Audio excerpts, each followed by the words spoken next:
Hello guys, so Lolo, this is for Leo. Leo, welcome dito sa aking channel, Kapalaran 888. Welcome. Alamin natin kung anong messages, vibration, gabay energy para sa lahat ng Leo. Please comment down below if you resonated guys. And doon sa mga Leo na nanonood sa ngayon, thank you guys sa inyong lahat, okay? Puro Leo yung nag-message sa akin last week na mag-read na daw ako. Kasi wala akong cellphone nun guys. Okay, so unexpected income, number 27, 9, 36, 9, 99, 15, 6. Baliktaran, 6 and 9, ganun din. 9 and 6. So, sa nakikita ko sa iyo dito, Leo, congratulations. Congratulations sa mga Leo kasi possible kayo na makatanggap ng unexpected help, financial help, from international, from far places, from from individual na nasa malayong lugar.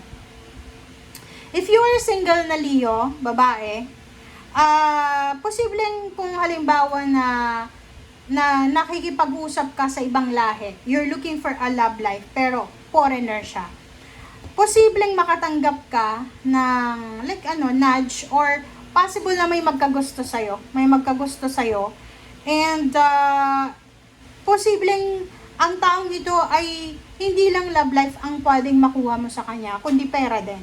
Okay? So, there's a potential love life from distant horizon, from malayo, from international, Pinoy man siya or ibang lahi. And yung taong yan ay posibleng makakatulong sa'yo para umasenso ka sa buhay. Another is, nakikita ko na there's a potential job offers from distant horizon. So, sa nakikita ko sa inyo dito, magiging maganda ang linggong ito para sa inyo.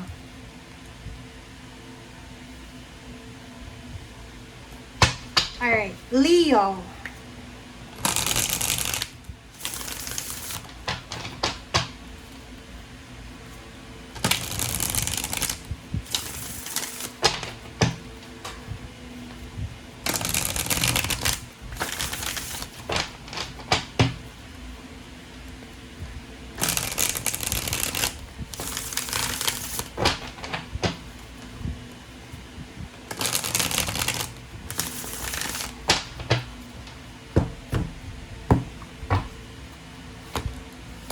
Okay. So, nakikita ko sa iyo dito, Leo, na sobra-sobra yung pagpapagod mo sa linggong ito. Ay, sobrang workaholic ka. Sobrang workaholic, double time, yung ginagawa mo na trabaho. So, may binag-overtime ka. Basta pagod ka. Pagod ka sa linggong ito kung paano i-handle yung finances mo. Kumbaga, sa nakikita natin ngayon, medyo nag-aalala ka kung kakayanin mo ba, ganito. So, pwedeng mayroon kang specific amount of money na kailangan mong ma-produce during this month. So, nakikita ko sa'yo dito, pagod ka na maging mahirap. Pagod ka na sa paghahanap buhay, parang gano'n. Okay. So, nakikita ko sa'yo dito, you need to be careful, Leo, kumalma ka lang. Kalmahan mo lang kasi maraming chismis, maraming mga masasamang salita or mga chismis ka na maririnig galing sa ibang tao na pwedeng tungkol sa pera or sa whatsoever man. So, you need to be careful. Kailangan mong maging maingat, kailangan mong kumalma. Okay? Kalma lang. Okay? Capricorn to. So, there's a Capricorn. Nako, mag-iingat ka sa Capricorn, Leo. Okay? Kasi isang Capricorn, ang posibleng siya yung magiging rason ng heartbreak mo. Kasi ang Capricorn na yan, ay sisirain niya yung peace of mind mo. Yung mental health mo. So, you need to be careful. Alam mo sorry sa mga Capricorn, pero yung mga Capricorn, sobrang hardworking sila. Pero pagdating sa relationship, hindi sila magaling mag-handle ng relationship.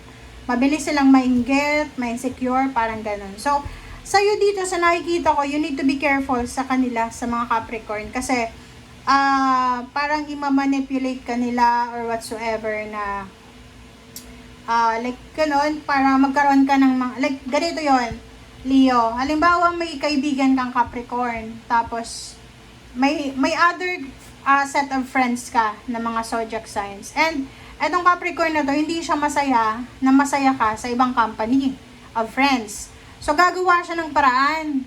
Tas ang problema pa dito sa Capricorn na to, etong Capricorn tsaka Capricorn, Taurus and Virgo, ang problema sa kanila, Leo, sila yung mga zodiac sign na kahit kaibigan mo sila, like you will treat them very well. Gagawa sila ng paraan na like ituturing mo silang kaibigan, kapatid, pero habang akala mo kapatid mo sila, kaibigan, ganyan, hindi sila magtitiwala sa'yo. So, lahat ng ebidensya, magre-record sila sa mga chats na yan, isi-save nila lahat ng chats mo sa kanila. Kasi pagdating ng araw, yung mga taong yan kasi wala silang permanent talagang mindset. Pabago-bago sila ng mindset. So, pagdating ng araw, pag tinabla mo sila, kaaway mo sila, lahat ng kwento mo sa kanila, isasiwalat nila yan. Okay? So, you need to be careful, Leo. Okay?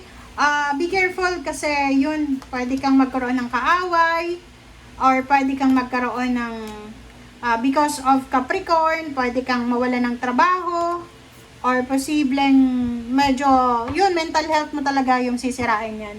Lalo kung karelasyon mo yan, mag-iingat ka. Babae na Capricorn, ako mag-iingat ka. Okay, isang exciting na achievements ang posibleng hinihintay mo, Leo.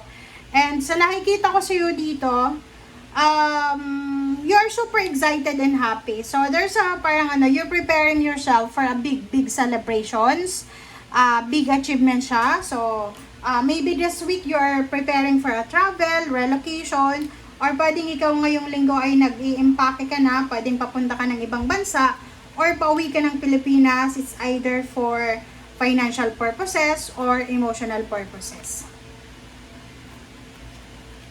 So, nakikita ko sa iyo dito, may mga Leo na posibleng yon, pwedeng kayo ay magta-travel, magpipirma kayo ng kontrata So, yun, pwedeng a-attend ka ng wedding, ng birthday celebration, ng mga reunion, or pwedeng ikaw ay magta-travel para sa contract signing.